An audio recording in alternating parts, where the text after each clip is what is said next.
1000 call record delete করা হয়েছে, এরপরও 2-4টা কল রেকর্ড সমস্ত আয়নাঘরকে গুড়িয়ে দেওয়া হয়েছে, এরপর সামান্য 2-1টা দাগ, সেইটা থেকেই যে ডকুমেন্টারি করা গেল তা আমরা কেউ নিতে পারতেছি না।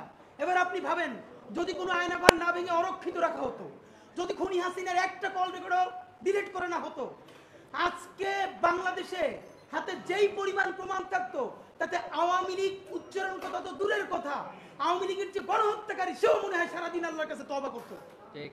আমরা তো আওয়ামী লীগের কাছে সেই প্রমাণগুলো উপস্থাপন করতে পারি নাই, তাহলে সেগুলো কারা করেছে? ফাঁকে 1 মিনিটে বলে রাখি, আজকে আমাদেরকে ফোন করে একজন জানিয়েছেন উত্তরায় তার বাসা, তিনি বেনজির আহমেদের বাড়িতে ভাড়া থাকেন।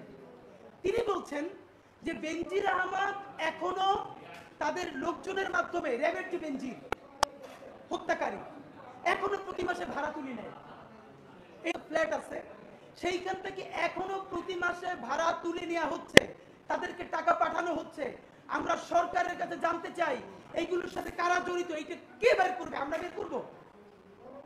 এখন তো আপনি যেইটা দিয়ে মানে ভূত সরাবেন, শস্যের মধ্যেই তো ভূত। স্পষ্ট জানতে চাই, মেজর জেনারেল কবির যে খুনিটা, আপনি ভাবেন কি ভয়াবহ অবস্থা। হাসিনা পালাই গেছে, তার সাথে সে হেলিকপ্টারে পালাইছে, তারপরে আবার কে তাকে বাংলাদেশে ঢুকালো? বাংলাদেশের সমস্ত তথ্য দিল্লিতে গিয়ে পাচার করে এসে দিল্লির সমস্ত অর্ডার গুলো নিয়ে এসে ক্যান্টনমেন্টে হাজির। বাহ, আমরা অদ্ভুতভাবে খেয়াল করলাম এইরকম গুম কমিশনের ভয়াবহ মানে বলবার মতো না এইরকম একটা ডকুমেন্টারি আসার পরেও বাংলাদেশের প্রধান রাজনৈতিক দলগুলো, বিএনপি, জামাত ইসলামী, তাদের অফিসিয়াল ফেসবুক পেজে এই এজেন্সির বিরুদ্ধে, এই গণহত্যাকারীর একটা অংশ আর্মির, তাদের বিরুদ্ধে তার আমরা কোনো প্রতিবাদ দেখি নাই।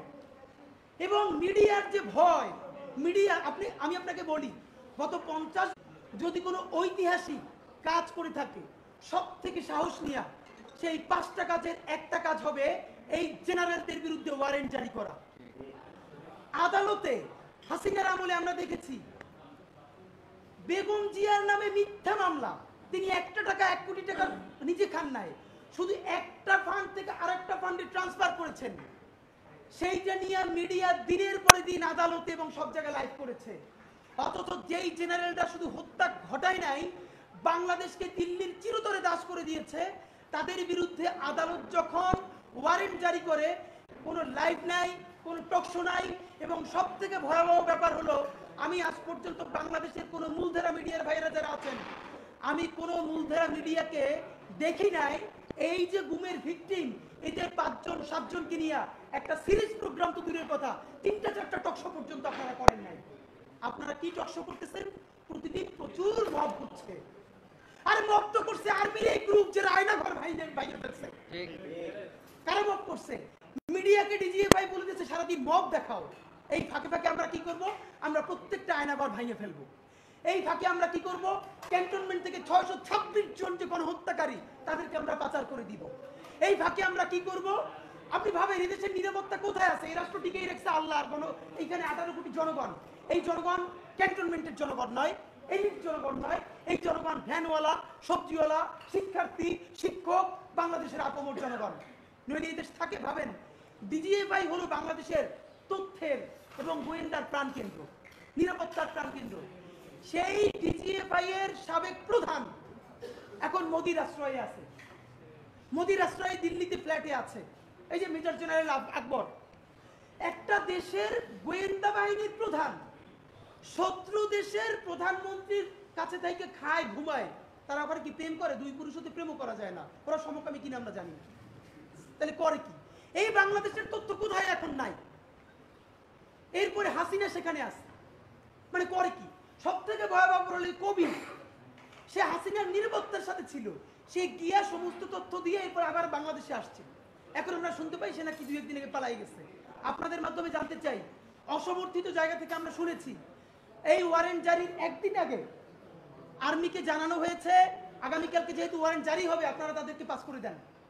এবং ইতিমধ্যে তাদেরকে সেই এক্সিট দেওয়ার পরিকল্পনা চলছে, সম্ভবত কয়েকজনকে সেই এক্সিট দিয়ে ফেলা হয়েছে। আপনাদেরকে স্পষ্ট, ভবিষ্যতে একটা পাকিস্তান রাষ্ট্র হবে নাকি স্বাধীন সার্বভৌম বাংলাদেশ রাষ্ট্র হবে, এইবার এইটাই চূড়ান্ত সিদ্ধান্ত গ্রহণ করতে হবে। পাকিস্তান আর্মি জনগণকে গ্রহ করতে দেয় নাই।